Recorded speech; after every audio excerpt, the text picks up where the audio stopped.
6 months into my marriage, my life took an unexpected turn.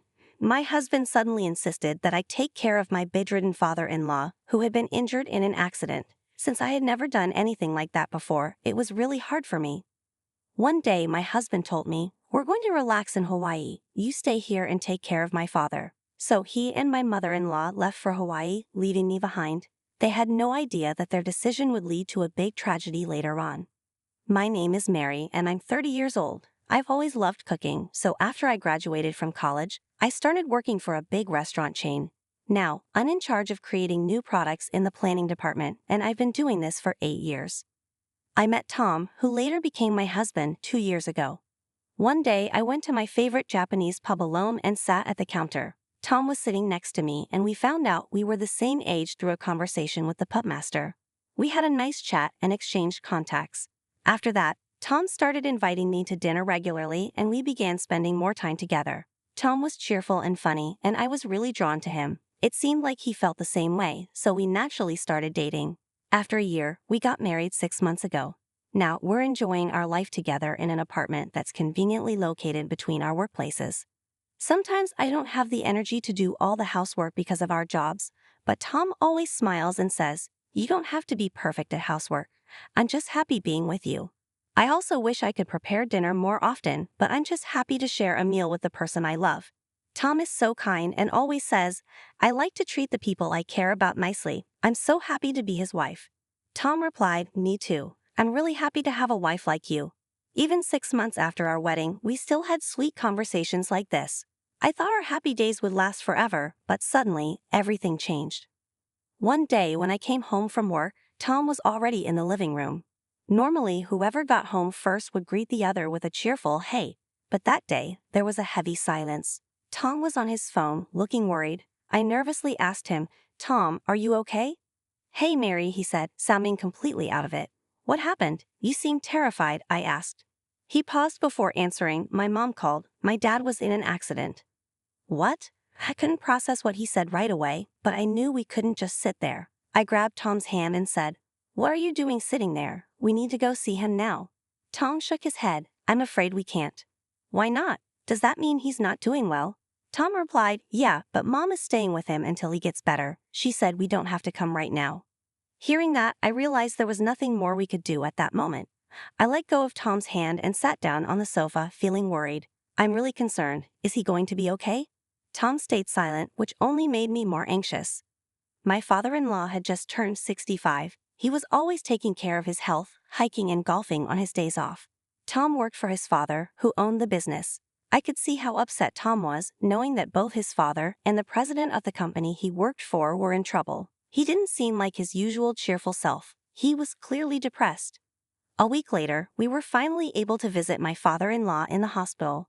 When we arrived, he was lying in the hospital bed with a tired smile. "Are you all right?" I asked.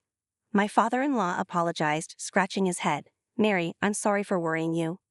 I shook my head and said, "I'm just relieved that you're safe." He smiled and said, "I'm fine, but I'll stay in bed for a while." Hearing my words, he smiled again, and it made me feel a little better.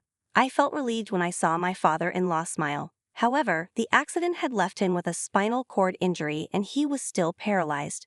The doctor said he would need to stay in the hospital for about 2 months for treatment and rehabilitation to see how much he could recover. Even after he was released from the hospital, he would need ongoing rehabilitation. Tom decided to take over as president of his father's company while his father was recovering. It was only temporary, but it felt strange to have my own husband as the president. While I was watching Tom and my father-in-law talk in the hospital room, my mother-in-law came in. She called me over to a corner and spoke to me in a sarcastic tone. "Hey Mary, are you sure you're not mistaken?" "Mistaken? About what?" I asked. She replied, "Just because Tom is president now doesn't mean you can start having too much fun. Don't take advantage of him."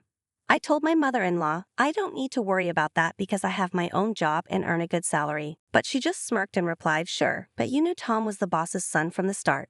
What a sneaky young lady." She said it like it was a fact, but it wasn't true. I didn't know Tom was the president's son until we had been dating for a while. Since we got married, my mother-in-law has been sarcastic toward me. I didn't want her to misunderstand me and hate me for no reason, so I snapped back. I never asked him for money. I fell in love with Tom's personality, not his status. She looked surprised and said, "What are you talking about? You talk to me as if you know who I am." "That's right," I replied, "so you shouldn't misunderstand me." She shook her head and said, "It doesn't matter what you say, I will never approve of you." Just then, my father-in-law noticed our conversation and asked, "What's going on?" "It's nothing," my mother-in-law replied, glaring at me. It was clear that she adored Tom and probably thought I married him for his money since we got married after only a year of dating. Her attitude toward me had been harsh ever since we met at the wedding. I didn't expect her to be so sarcastic, but it was even harder because my husband adored her too. A few days later, Tom said to me, "Mary, you know my father will be released from the hospital the month after next, right? We're going to move back to my parents' house then." "Wait, what?" I said, surprised. "Why are you saying this all of a sudden?" "Mom suggested it," Tom explained. "She thinks it's a good time for us to move in together. She can't take care of my father by herself." "But it's not easy to move so quickly," I protested. "We're all in this together," Tom said. "Mom is so grateful." I was confused, but Tom was firm. "Anyway, it's decided. Just start packing your things for the move." "Wait, I won't be able to commute to work if we move to your parents' house," I said. "We worked hard to find an apartment near our jobs." Tom shrugged. "It's only 5 stops by train from my parents' house. You're lucky to be able to sit on the train in the morning." It seemed like Tom and his mother had already decided that we were moving in with them without considering how I felt. After that, I tried several times to ask my husband if we could avoid moving in with his parents, but he ignored me. He became more focused on pleasing my mother-in-law, and his attitude toward me grew harsher. Every day he would nag me, saying things like, "How's the packing going? I won't be able to take time off work on moving day, so you'll have to handle everything, okay? You'll be in charge of all the household chores and taking care of Dad. Don't make my mother suffer." Even before the move, I was mentally exhausted by his constant remarks. Work was especially busy, and I was struggling to balance my job with the moving preparations. I was both physically and mentally drained. 2 months later, we completed the move, and my father-in-law was released from the hospital. I barely had time to catch my breath before I started my new job as his caregiver. Every day, I woke up at 4 a.m. to prepare breakfast and do the laundry. Then I'd rush to my father-in-law to give him a morning massage and help him get dressed. I had to make sure breakfast was ready before my husband and mother-in-law sat down to eat. After that, I helped my father-in-law with his meal before finally leaving for work. Despite all my efforts, my mother-in-law was never satisfied. She constantly tried to keep me from going to work in the morning. "Mary, do you have a minute?" she asked. "I'm sorry, I have to leave right now," I'd reply, trying to avoid an argument. "What do you mean? I want to complain about your breakfast. That's why I'm talking to you," she'd insist. "I'll talk to you when I get back," I'd say, but she wouldn't let it go. "Don't argue with me. Sit down." Her yelling would give me a headache, and I started experiencing heart palpitations and migraines whenever my husband or mother-in-law scolded me. But I realized that arguing with them was pointless. The fastest way to get through the day was to stay quiet and endure their sermons. I was barely making it to work on time, which worried my coworkers because I had always been punctual before. 3 months had passed since my father-in-law was discharged from the hospital, and I was still overwhelmed by everything I had to do. As soon as I got home from work, I had to prepare dinner. My husband criticized the food I made in a rush. "What's the deal, Mary? I come home tired, and all you make is fish. Seriously?" he complained. "I'm sorry, I had to leave the kitchen to take care of my father-in-law, so I made boiled fish," I explained. "You should make something that gives me energy." "I'm not interested in boiled fish," he grumbled, pulling out a cup of noodles and filling it with hot water. My mother-in-law just smirked as she watched me silently. Feeling depressed, I went to help my father-in-law get ready for bed. Noticing my distress, he asked, "Mary, you look pale. Are you okay?" "I'm fine, just a little busy with work," I replied, trying to smile. "Is that all? I've been hearing a lot of yelling from my wife and Tom lately," he said, concerned. "It's all my fault. I'm not very good at many things," I lied, trying not to worry him. The truth was, I wanted to leave so badly, but I couldn't just abandon my father-in-law. I thought about it a lot. I had some days off at the end of the year, but even then, I was stuck cleaning the house. On New Year's Eve, my husband made a shocking announcement. "Mom and I are heading to Hawaii." "What? Hawaii? How can you even think about going when your father is in this condition?" I asked, stunned. "He's fine with it. You're off work, so you should handle things here," he said with a smug expression. My husband and mother-in-law showed me their large suitcases, trying not to laugh at my confusion. As they were leaving, my husband casually said, "You take care of Dad. We're off to relax in Hawaii." They both laughed as they shut the front door. Something inside me snapped at that moment. Take care of him. Why do I have to do everything by myself? I thought. I couldn't take it anymore. I decided right then that I would divorce my husband when they returned. Until then, I would focus on caring for my father-in-law. I was already planning to get a divorce, so I decided to stop doing anything extra around the house.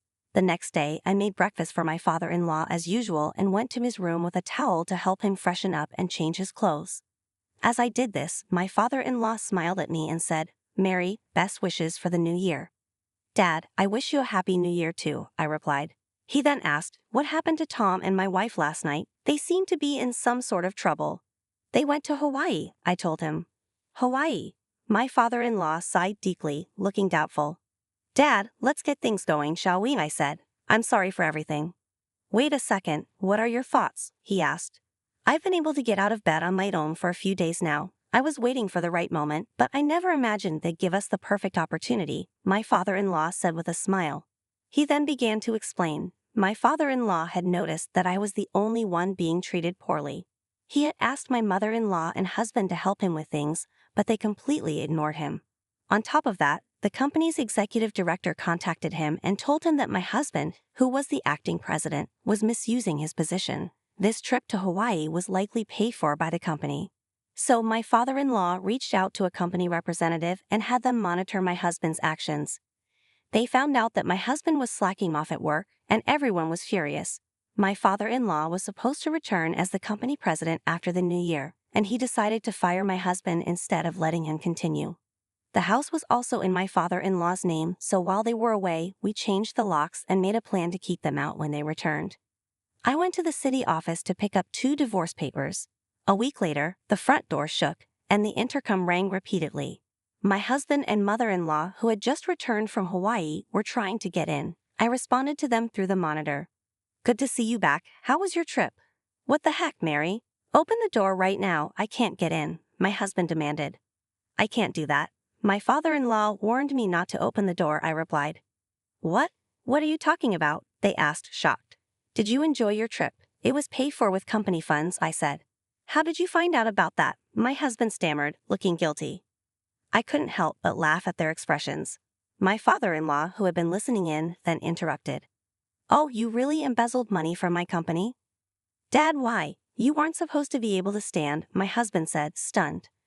"I've been able to stand for a few days now, thanks to Mary's help with my rehabilitation. The managing director also told me about your shady behavior at work," my father-in-law revealed. My husband was panicking, saying, "Who is the managing director?" No, Dad, I didn't do anything wrong." But his father cut him off, saying, "Give it up. You've been fired. Pack your things and leave my office immediately." Through the monitor, I could see my husband starting to cry. He pleaded with me, "Mary, you won't leave me, will you?" But I was fed up and snapped back at him. "What are you talking about? Do you have any idea how I felt when you and your mother decided to live with us without asking me? You both took advantage of me and forced me to take care of your father without considering how hard it was for me." My husband tried to calm me down, saying, "Oh, calm down, Mary. I'm sorry, but I was done with his empty apologies." "Your apology means nothing," I said. "When you left for your trip, I realized it's pointless to stay in this family. I don't want to live with someone like you." My husband looked shocked and backed away. My mother-in-law hurried to support him, and the scene was just pitiful. After that, my father-in-law opened the front door and handed them the divorce papers I had prepared. I made them sign the papers right then and there, kicked them out, and locked the door.